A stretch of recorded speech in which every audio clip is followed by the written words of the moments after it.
생활 방역 이틀 만에 지역사회 감염자가 나왔습니다. 강원도 홍천 여행에 이태원 클럽 등을 방문한 것으로 알려져서 집단 감염 우려가 나오고 있습니다. 문희상 국회의장이 여야가 끝내 합의하지 못하면 내일 오후 헌법 개정안 논의를 위한 본회의를 열겠다며 직권상정 방침을 밝혔습니다. 또 다음 주 중에는 과거사법 등 민생법안 처리를 위한 본회의가 반드시 열려야 한다고 강조했는데요. 20대 국회 마지막 본회의가 유종의 미를 거둘 수 있을지 잠시 후 서울타임즈에서 자세히 전해드리겠습니다. 김지윤의 이브닝쇼 시작합니다. 네, 서울타임즈 시간입니다. 오마이뉴스 박정호 기자, 프레시안 곽재훈 기자와 함께합니다. 어서 오세요. 안녕하십니까. 안녕하세요. 네, 우리 작가분들이 이 두 기자분들을 띄워줘야 된다고 꼭 왜요? 이벤트를 해달래요. 네. 두 분의 실물이 궁금하시면 유튜브, TBS FM을 들어오시면 보이는 라디오로도 함께 하실 수 있다고. 저희가 마음에 안 드시는 것 같은데. 뭔가 깊은 뜻이 있는 것 같기는 해요. 제 생각에도. 근데 하여튼 간에. 네. 그렇습니다. 궁금하시면은 유튜브로 들어오시면 되겠습니다. 굉장히 자신 있나 본데요, 박정호 기자는? 아니요. 오늘 자신 있는 이유가 있어. 이따가 전해드릴 텐데. 별로 추천드리진 않겠습니다. 알겠습니다. 네, 제가 오프닝에서도 언급을 했습니다만은 이 용인에서 확진자가 나왔습니다. 근데 이태원 클럽을 우리가 뭐 클럽 하핑이라고도 이야기를 하잖아요. 5군데를 들렀어요. 그래서 이 집단 감염이 나오는 것이 아니냐라고 우려가 나오고 있습니다. 그렇습니다. 용인시 거주 29세 남성 A씨가 1일 오후 밤 11시부터 다음날 새벽 4시까지 5시간 동안 이태원에 있는 클럽 5군데를 간 것으로 조사가 됐는데요. 이 5개 클럽을 합하면 한 2,000명 정도의 사람이 있었다라고 좀 추정이 됩니다. 서울시와 질병관리본부가 해당 클럽들에 대한 역학조사에 나섰는데 집단 감염에 대한 우려가 계속 커지고 있는 상황이고요. 용상호 관계자는 역학조사가 진행 중이어서 아직 정확한 클럽 내 접촉자는 모른다라고 얘기를 하고 있고 CCTV를 보면서 파악을 하고 있다고 합니다. 근데 이게 참 쉽지가 않은 작업이고 좀 시간이 걸리죠. 언론 등을 통해서 지금 이름이 알려진 곳 중에 하나가 킹클럽인데요. 네네. 킹클럽이 SNS에 입장을 냈어요, 오늘. 이 지역사회 확진자가 방문한 사실을 확인해 알려드린다.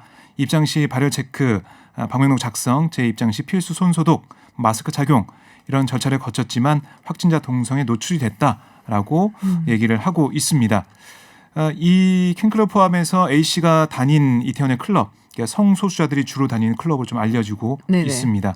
근데 지금 말씀하신 것 때문에 사실 이제 성소수자 클럽이라고 해서 이게 이 부분이 사실은 굉장히 좀 도드라지게 보도가 되고 그래서 이 보도에 좀 문제가 있는 게 아니냐. 그리고 또 하나 걱정은 강제 아우팅이라고 우리가 이야기를 하죠. 네, 사실 굳이 이야기하고 싶지 않은데 이 일 때문에 아우팅이 되는 그런 일이 생길 것 같다라는 우려들이 좀 나오고 있습니다. 네, 그렇죠. 이제 이를테면 이제 이 확진자가 갔던 그 장소에 있었다는 것으로 이제 다른 사람들의 동선을 이제 공개를 하게 되면 예를 들면 동성애자들이 주로 가는 그런 클럽인데 거기에 갔다는 사실이 이제 알려지게 되면 그게 일종의 아우팅이 될 수 있는 거고요.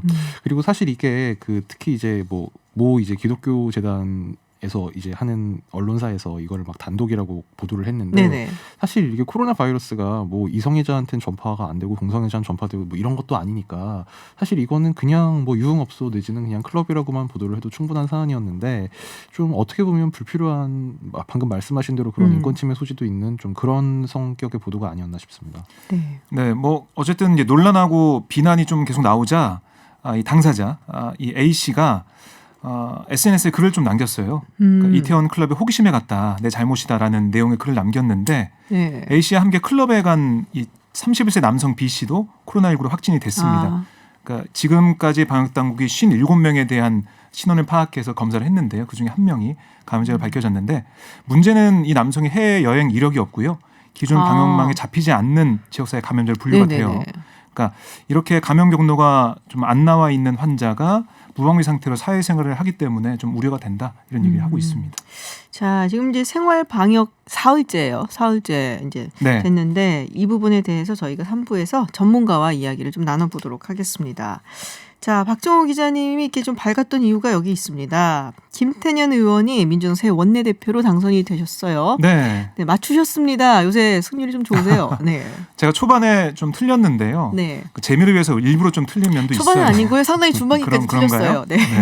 펠레에서 좀 벗어나기 위해서 열심히 하고 있는데 오늘 발표 날 때 정말 제가 현장에 있었거든요. 여기저기서 탄성이 터졌습니다. 왜냐? 김태년 이 후보가 그러니까 기호 1번이니까 맨 처음 발표가 되잖아요. 네. 82표를 획득했습니다. 근데 투표한 사람이 163명이거든요. 딱 과반 수가 나온 거예요. 그러네요. 그래서 여기저기서 탄성 터지고 우와 막 이런 소리가 들렸거든요. 결선 투표 없이 바로 당선이 됐습니다. 기호 2번 전해철 후보는 72표, 기호 3번 정성호 후보가 9표를 각각 득표를 했는데요.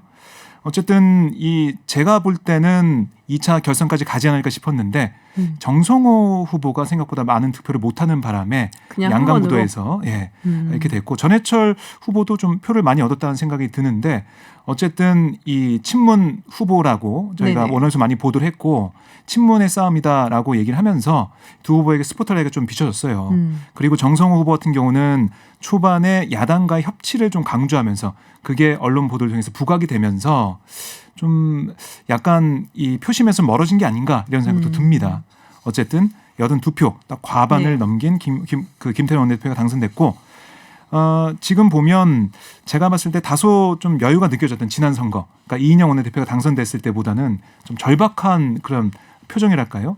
또 그런 연설 이런 게 좀 느껴졌어요. 오늘도 막판에 이번 원내대표 선거가 재수다. 더 이상 저에게 원내대표 선거는 없다. 일하고 싶다. 일할 기회를 줄 것을 간곡히 호소한다라고 외쳤거든요.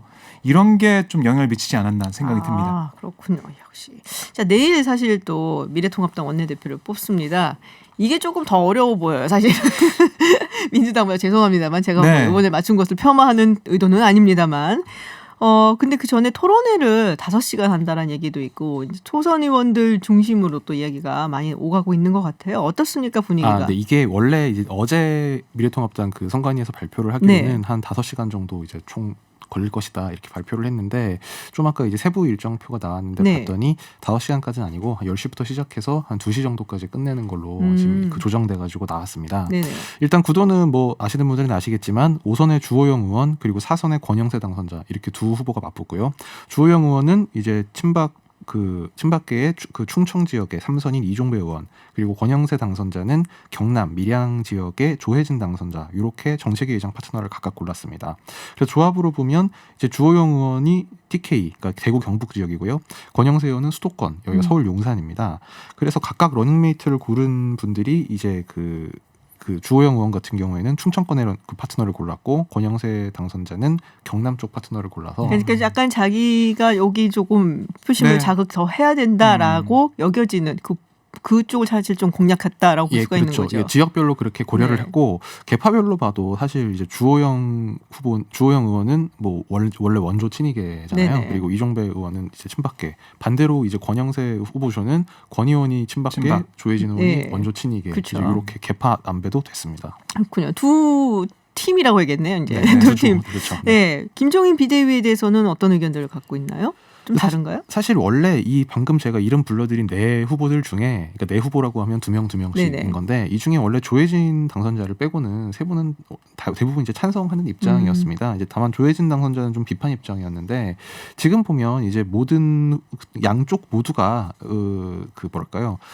당선자들의 총애에 맡겨야 된다. 그래서 뭐 이게 한두 사람 뭐 내가 주장하는 대로 되는 뭐 내가 주장해서 될 것도 아니고 그것도 바람직하지 않다. 이런 입장을 밝히고 있는데 사실 이제 어쨌든 원내대표 후보들로 놓고 보면 주호영 의원, 권영세 의원 두 분이 모두 찬성파여서 이제 어느 쪽이 원내대표가 되든 간에 결국 김종인 비대위를 이제 추진하는 방향으로 가지 않겠냐. 그러니까 물론 김종인 위원장이 그걸 받아들이냐는 건 약간 변론으로 하고 원내 지도부에서는 이제 추진하는 쪽으로 가지 않겠느냐 이런 관측이 많습니다. 내일이면 심재철 원내대표 임기가 이제 끝나게 되는 건데, 자 오늘 뭐 고별 간담회를 했습니다. 약간 좀 작심 발언을 많이 했다라고 보여지는데요. 좀 뭐 그동안 쌓인 게 좀 있어요. 그래서 오늘 좀 뭔가 그동안 하고 싶었던 말씀을 쭉 하고 간 것 같은데 예를 들면 지금 통합당의 피인이 뭐냐라고 하면 대부분 이제 뭐 변화와 혁신이 부족했다 이런 얘기를 하는데 공천 잘못했다 뭐 이런 거죠. 근데 심재철 원내대표는 좀 뭐 다른 그 견해를 좀 오늘 그 발표를 하고 갔어요. 그 신문 원내대표 얘기는 뭐 총선 지도부 한 사람으로 책임을 통감한다면서도 이제 하지만 전체 득표율은 49대 41로 여전히 성원해준 국민도 존재한다. 그러나 단순다수 소선거구제는 한 표라도 지면 지기 때문에 치명적 결과가 나왔는데 가장 큰 영향을 미친 거는 매표용 현금 살포였다고 생각한다. 이렇게 주장했습니다. 그게 무슨 얘기냐? 이제 선거 이틀 전에 아동수당을 40만 원씩 부렸고 재난지원금을 4월 말부터 신청하라며 선거공간에 들어가서는 전 국민 100만 원씩 준다고 매표용 헬리콥터 현금 살포를 했다. 이 부분이 표심을 크게 흔들었다고 생각한다. 오늘 이렇게 얘기를 해서 좀 주목을 받았습니다. 근데 황교안 전 대표가 1인당 100만 원씩 주자고 먼저 얘기를 했는데 그거는 손에 안 들어갔잖아요. 1인당 50만 원. 네. 1인당 50만 원이었네요. 1인당 50만 원. 맞아요. 4인 가구 되면 200만 원이었죠. 네. 그래서 그런지 황교안 전 대표에 대해서 비판을 하기도 했는데요. 총선 기간까지는 이제 황교안 대표, 심재철 원내대표가 투톱이라서 심재철 원내대표를 사실 기자들이 이렇게 찔러봐도 황 대표에 대한 불만은 별로 얘기를 안 했어요. 근데 오늘은 그 황교안 당대표의 리더십도 문제다 이렇게 얘기를 하면서 이제는 말할 수 있다. 네. 당을 대표하는 얼굴이 국민에게 믿음을 주지 못했다는 사후 여론조사가 있다. 또 공천이 잘못되지 않게 바로잡는 게 당대표가 했어야 할 역할인데 그런 것이 안 됐다. 이렇게 비판도 했습니다. 자, 어차피 뭐 다음에는 이제 국회를 곧 떠나실 분이니까 뭐 여러 가지 속에 있는 말씀을 다 뭐 털어놓은 것이 아닌가라는 생각이 좀 듭니다. 자, 청와대가 문 대통령이 긴급재난지원금 이제 전액을 기부를 하겠다. 그렇게 되면은 얼마인가요? 문 대통령이 기부하는 금액은? 2인 가구니까요. 네네. 문 대통령하고 김정숙 여사 2인 가구니까 60만 원입니다. 네. 근데 이거 가지고 이제 설전이 있었다는 것은 무슨 얘기인가요? 뭐 우선 오늘 문재인 대통령이 긴급재난지원금 전액 기부 의사를 밝혔다는 브리핑이 있었고요. 기부 방식은 수령하지 않는 방식이라고 이 강민석 대변인이 얘기를 했습니다. 네. 근데 그 이후에 청와대 핵심 관계자와 기자들이 좀 얘기하는 과정에서 일부 기자가 대통령의 긴급재난지원금 기부를 놓고 관제 기부 아니냐는 비판이 나올 수 있다라는 질문을 했어요. 근데 무슨 의미인가요, 그러면? 그러니까 이런 거죠. 대통령이 이거 기부를 하라고 얘기를 하고 직접 실천했기 때문에 뭐 공무원들 같은 경우는 다 따라서 해야 되는 거 아니냐. 대통령이 기부를 하겠다 얘기하니까 그러니까 부장님이 짜장면 하는 거 뭐 이런 거. 난 탕수육 뭐 이렇게 그럴 순 못하는 없지. 거죠. 뭐 그런 얘기인데 거기에 대해서 청와대 핵심 관계자는 좀 어떻게 보면 발끈했다고 해야 되나요? 관제 기부 등을 운운하는 것은 국민을 모욕하는 것이다라고 강조를 했습니다. 그러니까 정부가 기부를 전혀 강요하지 않고 있다. 그러니까 관제 기부라는 거는 사실 해라, 뭐 강요를 하거나 얼마씩 해라. 그 어떤 금액을 정해주거나 이런 게 관제 기부지 않냐 이런 뜻으로 해석할 수가 있는데요. 그러니까 자발적인 방식의 기부다. 그리고 기부금 자체가 어디 따로 딴 주머니에 가는 게 아니라 고용보험기금으로 들어가서 일자리 잃은 분들한테 도움이 되는 거다. 이런 설명을 했습니다. 근데 일단은 대통령께서 이제 기부 그러면 일단 내각은 다 기부를 일단 하는 걸로 생각을 해야 되지 않을까요?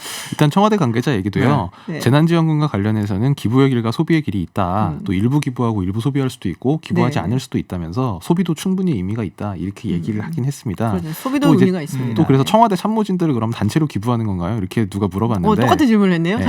기부는 자발적으로 하는 거지 단체로 하는 건 아니다. 이렇게 답했습니다. 선택을 할 수 있는 거니까요. 대통령이 기부했다고 해서 뭐 국민들도 따라서 기부를 하는 건 아니지 않습니까? 그렇죠. 네, 우리 박정호 기자가 이제 이런 거 꼭 전문으로 얘기를 해주셔야 돼요. 우리 마스크 때도 그랬었고, 자 긴급재난지원금 궁금해하시는 분들이 굉장히 많아요. 정확히 뭐 어떻게 어디에 쓸 수 있는지, 또 어디에는 또 쓸 수 없는지 이런 것 좀 가이드라인 나온 거 있으면 설명을 해주세요. 우선 제일 중요한 게 뭐냐면 쓰기 전에 물어봐야 됩니다. 어디다가? 긴급재난지원금을 쓸 수 있는 곳입니까? 그게 제일 정확해요, 사실. 근데 가이드라인은 저희가 줄 수 있는데 각각 상황마다 다르거든요. 그래서 그걸 꼭 물어봐야 된다라는 말씀을 드리고요. 쓰기 전에 미리 물어봐야 되는 상점에서. 그렇습니다. 그러니까 백화점, 대형마트, 온라인 쇼핑몰 그리고 유흥업소 여기는 안 됩니다. 이걸 꼭 알아두셔야 되고요. 그러니까 업종 범위 같은 게 아동 돌봄 쿠폰 받으신 분 계실 텐데요. 동일하다고 보시면 되겠고요. 그리고 복권이나 귀금속 구매 그리고 노래방, 골프장에서도 사용할 수 없습니다. 이렇게 얘기를 하고 있고 또 동네 병원이나 한의원 등에서는 사용할 수 있지만 규모가 큰 대학병원에서 사용이 제한되고요. 그리고 학원비 이거 많이 궁금하실 텐데 학원비는 사용 가능합니다. 학원비는 사용 가능하고요. 그리고 유류비 이것도 운전하시는 분들 관심 있잖아요. 사용 가능합니다. 쓰실 수 있고요. 그리고 가맹점 형식으로 운영하는 연매출 10억 미만의 프랜차이즈 빵집이나 편의점 사용할 수가 있어요. 그럼 연매출이 얼마인지 어떻게 알지? 물어보셔야 그러니까 가서 물어봐야 되겠네. 물어보십시오. 그렇군요. 배달 앱. 저도 이거 굉장히 중요하게 생각했는데 음식을 배달할 경우에는 현장 결제 방식으로 할 수 있습니다.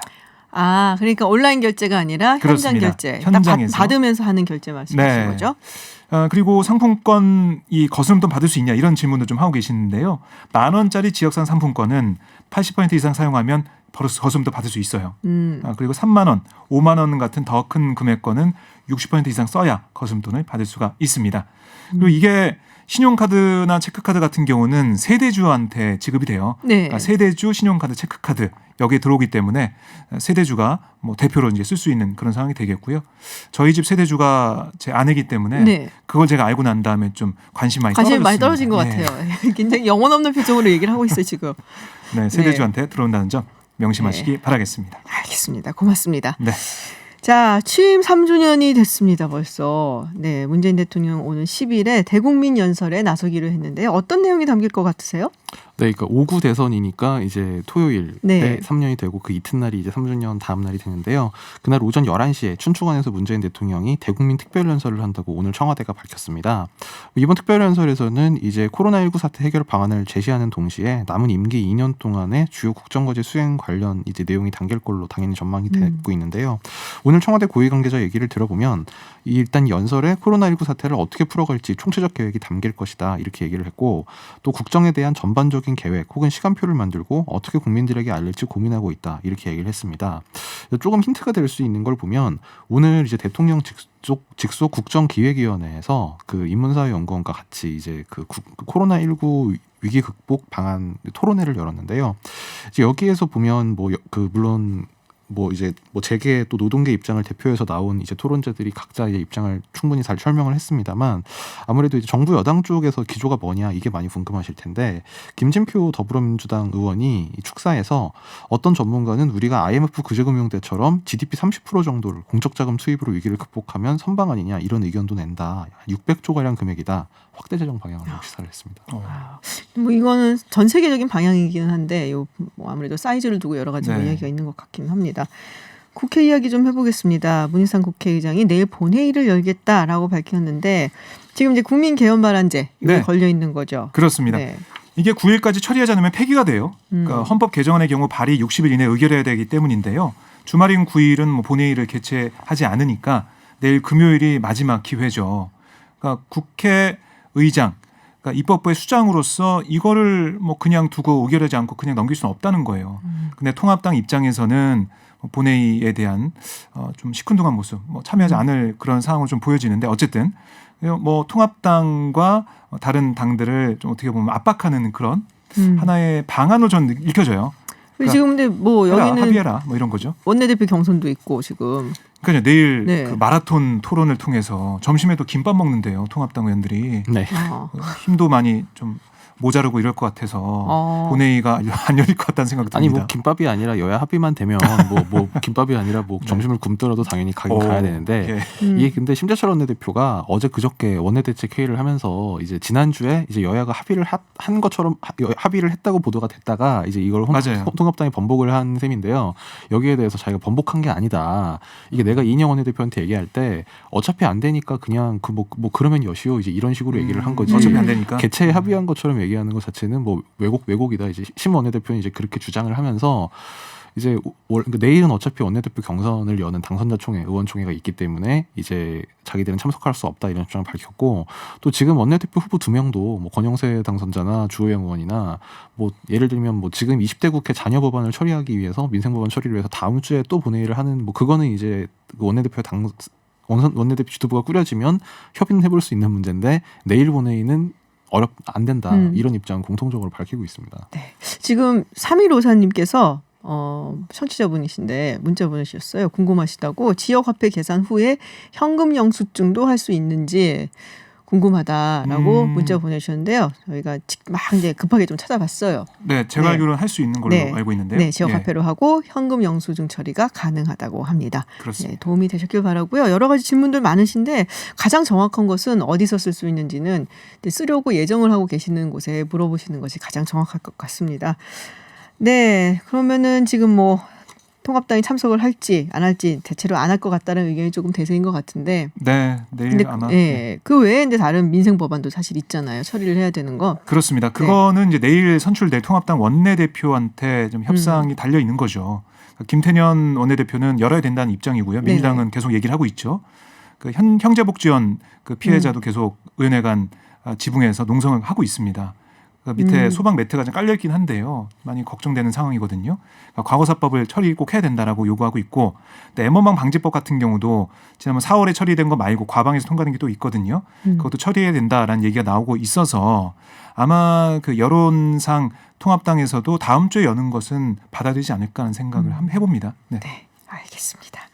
자, 삼성 준법감시위원회 이재용 부회장의 대국민 사과 어제 있었는데 이에 관한 논의를 했습니다. 어떻게 평가를 하고 있는지 궁금한데요.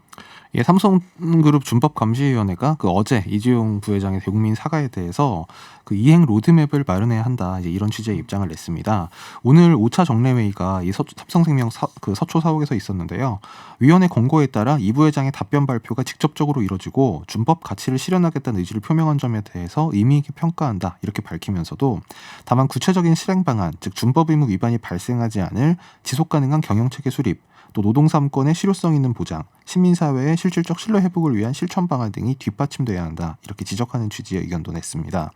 이 준법감시위원회는 조만간 보다 자세한 개선 방안을 마련해 줄 것을 관계사에게 요청했다고 덧붙였습니다. 그럼 본인이 직접 나와서 대국민 사과한 것은 의의가 있는데 그거에 맞는, 어제도 저희가 잠시 얘기한 것 같아요. 뭐 좀 구체적인 이야기. 그래서 그렇습니다. 어떻게 어떤 점이 잘못돼서 이런 걸 고치고 그리고 앞으로는 어떻게 하겠다는 좀 구체적인 이야기도 따라줘야 된다라는 부분에 대해서 뭐 같이 지적을 한 것 같아요. 네. 네. 뭐 그 특히 뭐 미래에 대해서만 얘기를 했는데 과거에 대한 성찰과 반성 이런 얘기도 좀 빠졌고 이런 지적도 나오고 있고, 저는 좀 가장 아쉬웠던 게 어제 기자들이 많이 모여서 국민들 대신해서 질문할 수 있는 기회를 갖길 원했는데 기자들 질문 받지 않고 바로 자리를 떠난 것. 네, 그게 좀 아쉬웠습니다. 알겠습니다. 네, 국내 뉴스 알아보는 서울타임즈 여기까지 듣도록 하겠습니다. 지금까지 프레시안 곽재훈 기자 그리고 오마이뉴스 박정호 기자였습니다. 고맙습니다. 고맙습니다. 감사합니다. 국가 권력으로부터 피해를 입은 분들의 진상 규명을 위한 과거사법 개정안이 국회 문턱을 넘지 못하면서 논란이 있었는데요. 그런데 방금 전 여야가 20대 국회 임기 내에 과거사법을 처리하겠다는 뉴스가 나왔습니다. 네, 이 소식 그 누구보다도 반가워할 분이 계시죠. 지난 5일부터 국회의원회관 2층 지붕 위에서 고공 단식 농성에 돌입했던 부산 형제복지원의 피해자 최승우 씨, 저희가 전화로 좀 만나보도록 하겠습니다. 안녕하세요. 네, 안녕하세요. 네, 여야가 20대 국회 임기 내에 과거사법을 처리하겠다라고 밝혔습니다. 참 기분이 지금 감개무량하실 것도 같고 좀 글쎄요, 복잡한 심경이 드실 것도 같고 어떠십니까? 먼저 뭐 이렇게 내려오게 된 거에 대해서는 좀 긍정적으로 생각하고, 그러나 아직까지 본회의가 통과되지 않았기 때문에 조금 긴장은 되죠. 네, 그러시군요. 5일부터 단식 농성을 하셨어요. 지금 어떻게 몸 상태는 괜찮으신지요? 3일 굶었는데 네. 그렇게 뭐 이상이 있을 리는 없지요. 아유, 무슨 말씀을, 3일 굶으면 굉장히 몸이 안 좋죠. 그리고 뭐 일전에 24일 고공 단식까지 했었는데 네. 3일은 아무것도 아니죠. 아, 그러시군요. 지금 현재 뭐 병원에 계신 건지 아니면? 네, 지금 조금 전에 그 한강 성모병원에 네네. 갔다가 여의도에 네. 지금 저 녹색병원으로 지금 옮기고 있습니다. 아, 지금 옮기시는 중이시군요. 네네. 네. 아, 그래도 목소리가 아주 힘이 많이 빠지신 건 아니라서 저희가 참 다행입니다. 건강 이제 좀 챙기셔야 되잖아요. 네. 네. 근데 고공농성 이전에도 사실은 굉장히 오랜 시간 동안 국회에서 농성을 하셨어요. 근데 이번에는 지붕 위까지 올라가셨습니다. 굉장히 절박한 심정으로 올라가지 않으셨을까 싶은데 글쎄요, 그 예상이 맞는 건가요? 그렇죠. 제가 그 19대 그 형제복지원 특별법부터 시작해서 20대 그 다시 19대 때 폐기가 되고 20대 때 다시 형제복지원 특별법이 진선명언으로서 재발의가 됐죠. 그리고 나서 20대에 한국의 현대적 비극적 역사가 많아서 과거에 있었던 그 아픔이 많기 때문에 그걸 전부 다 털고 가자 해서 민주당의 그 의원들이 한 70여 분이서 그 진실하회를 위한 과거사 정리 기본법을 모두가 발의를 했었죠. 네. 네. 이게 지지부진해서 잘 진행이 안 돼서 굉장히 답답한 마음에 농성도 하시고 또 결국에는 지붕위까지 올라가셨는데 오늘 합의될 거라고 혹시 기대는 좀 하셨어요? 어떠셨어요? 아니, 저는 합의될 거라고 생각은 못했었고, 아마 이번 주와 다음 주가 이번 20대 국회 회기 마지막이기 때문에, 네. 아마 이번 주는 안 되더라도 다음 주쯤에는 가능하지 않겠나는 그런 생각에 사실은 올라가기는 올라갔었어요. 네. 근데 그게 제가 뭐 국회의원이 아닌 이상 어떻게 그게 뭐 합의 처리가 되겠습니까? 근데 오늘 낮에 갑자기 또 미래통합당의 김무성 의원님이 또 찾아오셔서 잠시 이야기를 좀 나누자 하더라고요. 그래서 김무성 의원님이 왜 이게 해결을 안 되는지 여야 지금 간사가 지금 합의가 안 되고 있는 모양이다라고 하니까 김무성 의원님이 그럼 좀 기다려봐라 하더만은 다시 다녀오셔서 조금 이렇게 중재를 해주셨죠. 예, 그래서 이제 조금 여야 간사분들이 홍익표 의원님하고 이채익 행안위 간사님께서 서로가 합의를 하고 20대 본회의에서 마지막에 통과시키겠다라고 그렇게 약속을 하셨습니다. 네. 자, 그러면 이 과거사법 통과가 되면 어떤 부분에 가장 기대를 하시는 건가요? 일단 과거사법에는 현대복지원 사건도 있고 그다음에 성감학원, 수상개척단, 한국전쟁 전후 민간인 학살 유족회 분들이 계셔요. 네. 예, 이분들의 명예회복, 진상규명과 명예회복이 있는 거죠.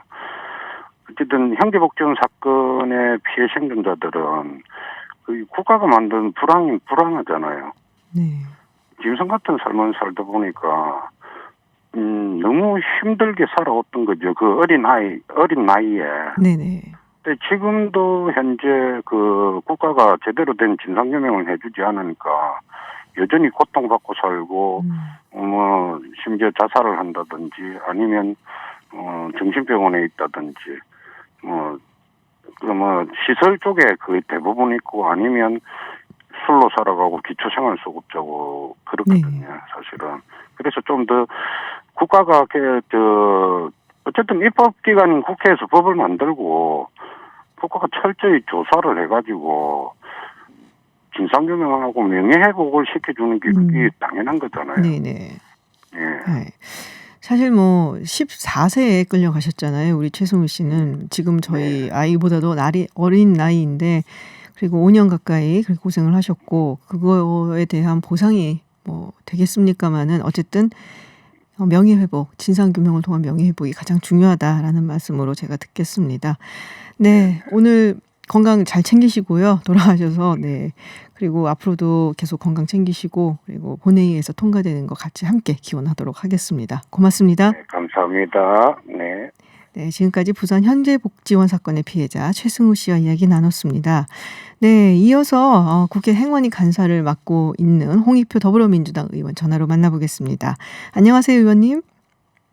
네, 안녕하세요. 반갑습니다. 네, 방금 전에 저희가 최승우 씨하고 인터뷰를 했는데요. 사실은 오전까지 통합당한테 이 법안 통과를 촉구하는 기자회견까지 가지셨는데 굉장히 좀 전격적으로 합의가 된 것인가 싶습니다. 어떻게 된 건지 과정을 좀 얘기해 주시죠. 사실 법안의 내용적인 측면에 대해서는 이미 한 2월 말쯤, 3월 초에 자유한국당, 당시 이제 자유한국당이었죠. 네. 자유한국당 측에서 법안 수정들 내용들을 제시하면서 합의가 이루어졌어요. 내용적 측면에서는. 네. 근데 그 당시에 선거구 획정 법안과 함께 통과시키려고 노력을 했는데 그때 이제 심재철 당시 미래통합당 대표께서 자기 당 행안위 의원들 중에 일부가 반대가 좀 심하다. 당시 이채익 의원은 전향적인 입장을 냈지만 다른 행안위 의원들 중에 일부가 반대 의견이 있다고 해서 이번엔 좀 보류하자라는 의견을 내서 진행이 안 됐습니다. 네. 근데 그래서 이번에는 이제 김무성 대표께서 사실 김무성 대표 이전에 이채익 의원이 이미 저하고 통화를 몇 차례 하면서 이 법안 통과를 위해서 노력하자, 지난번에 3월달에 했던 걸 다시 한번 해보자고 얘기를 했고, 그래서 저도 그러면 본회의 통과를 노력해보자고 얘기를 했는데, 네. 김무성 대표께서 오늘 전향적으로 전격적으로 미래통합당 지도부를 설득하면서 이 급물살을 타서 통과가 가능하게 된 어떤 환경이 만들어진 것 같습니다. 네, 사실 좀 실망이 많았던 20대 국회였는데 그래도 좀 하나의 좋은 기억이 될 수 있지 않을까라는 생각이 좀 드는데요. 자, 아까 최성호 씨가 이 본회의 통과가 가능할지 그때까지는 긴장의 끈을 놓칠 수가 없다라고 하셨어요. 우리 의원님은 어떻게 보세요? 저도 긴장의 끈을 놓아서는 안 된다고 생각을 하고요. 꼼꼼하게 챙길 생각입니다. 다만 오늘 김무성 대표께서 여상규 법사위원장과도 통화를 했고요. 네. 처리 방식에 대해서도 기본적인 합의를 했습니다. 우리 당은 이미 이 안에 대해서 제가 그 당시에 이인영 원내대표 시절이었는데요. 이인영 원내대표에서 당으로서는 이 처리 방식에 대해서 합의가 됐던 방식이거든요. 그래서 현재 법사위에 계류 중인 행안위에서 보낸 법안이 있는데 그 법안 원안을 통과시키고 본회의에서는 여야가 합의한 수정안을 수정 발의해서 그 수정안을 통과시키는 방식으로 일단 여야 간사 그리고 행안위 간사 그다음에 여상규 법사위원장하고 얘기가 된 것입니다. 그렇군요. 아직까지는 긴장의 끈을 놓칠 수는 없지만 그래도 좀 긍정적으로 바라보고 계시는 것 같아요. 네네. 네, 자, 과거사법, 우리 의원님께서 생각하시는 과거사법의 의미 조금 잠깐 들을 수 있을까요? 네, 이 과거사법은 2006년 노무현 정부에서 만들어졌다가 네. 2010년 6월에 중단 활동이 만료됐거든요. 네네. 실제로 우리 과거 근현대사, 즉 1945년 해방 이후에 국가 권력에 의해서 상당히 많은 민간인들이 학살당하거나 또는 인권유린을 당한 경우가 굉장히 많이 있습니다. 지난 벌써 한 70여 년이 넘는 기간이기 때문에 이 기간을 그 당시 한 4년여의 시간을 갖고는 매우 부족했었고 기간 연장을 해야 되는데 이명박 정부에서 연장이 안 됐습니다. 그래서 다시 이번에 최소한 조사 기간을 연장을 해서 다시 활동을 해서 진실을 밝히고 그 진실을 밝힌 것을 토대로 해서 이 명예회복, 피해자에 대한 명예회복과 역사의 정의를 바로 세우면서 그에 따른 국가적 배상을 필요하다면 국가적 배상까지 한다는 것이 과거사법의 기본 정신이기 때문에 이번 과거사법 통과는 특히나 45년 해방 이후 그다음에 50년 한국전쟁 당시 피해자들 같은 경우는 벌써 70년이 넘는 사실이거든요.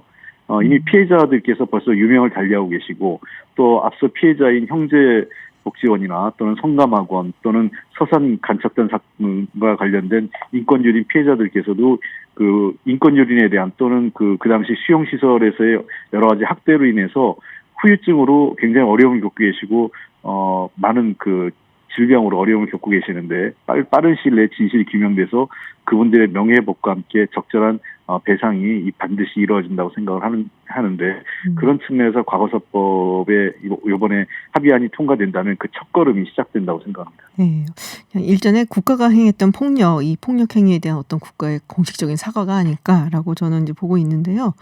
자, 어떻게 또 연결이 됐으니까 하나 더 여쭤볼게요. 다른 질문을. 내일 문희상 국회의장이 국민발안제를 통한 개헌이 가능하도록 하는 내용의 헌법 개정안 통과를 위한 원포인트 본회의 개의사를 밝혔습니다. 직권상정 예산인데요. 어떻게 민주당은 참여하는 겁니까? 통합당 측에서는 글쎄 잘 참여하지 않을까 싶은데. 헌법 개정안을 지금 발의를 한 거거든요. 네네. 의원들께서. 그럼 자유한국당을 비롯한 야당 의원들도 한 30여 분 정도 같이 공동 발의를 한 것으로 알고 있습니다. 네. 우리 당 의원들만 한 게 아니고 민주당 의원들만 아니라. 근데 이 법안은 법적 절차에 따라서 국회의장이 본회의에 부의하지 않으면 안 됩니다. 그게 국회의장으로서는 법적 책임을 다해야 되거든요. 네네. 그런 측면에서 내일 본회의에서 이 법안이 통과될지 안 될지와 관계없이 절차적으로 법적 절차에 따라서 본회의에 부의해야 되고 만약에 의결 정족수가 미달된다면 그것은 그로 인해서 이 표결 처리가 되지 할 수 없는 그런 상황이 되지 않을까 생각됩니다. 일단 내일 이 법안 이 헌법 개정안이 발의된 내용인 만큼 심도 있는 논의와 함께 여야가 함께 본회의장에서 논의해서 부결시키든 또는 가결시키든 어떤 처리를 법적 절차에 따라 이루어지길 기대합니다. 네, 알겠습니다. 네, 홍익표 의원님 오늘 말씀 고맙습니다. 네, 감사드립니다. 네, 지금까지 홍익표 더불어민주당 의원과 이야기 나눴습니다. 네, 잠시 후 3부에서는 지난 연휴 기간에 이태원 클럽을 다녀온 이후에 확진 판정을 받은 경기도 용인시 확진자 문제에 관련해서요. 이재갑 한림대 강남성심병원 감염내과 교수 연결해서 자세한 이야기 들어보도록 하겠습니다. 저는 잠시 후 7시 김지은의 픽으로 돌아오겠습니다.